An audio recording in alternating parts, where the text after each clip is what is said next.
नमस्तेस्तु भगवन् विश्वेश्वराय महादेवाय त्र्यम्बकाय त्रिपुरान्तकाय त्रिकाग्निकालाय कालाग्निरुद्राय नीलकण्ठाय मृत्युञ्जयाय सर्वेश्वराय सदाशिवाय श्रीमान् महादेवाय नमः।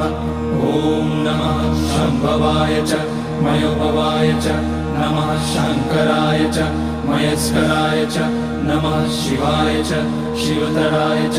ॐ त्र्यम्बकं यजामहे सुगन्धिं पुष्टिवर्धनम् उर्वारुकमिव बन्धनान् मृत्योर्मुक्ष्यमामृतात्। नागेन्द्रहाराय त्रिलोचनाय भस्माङ्गराय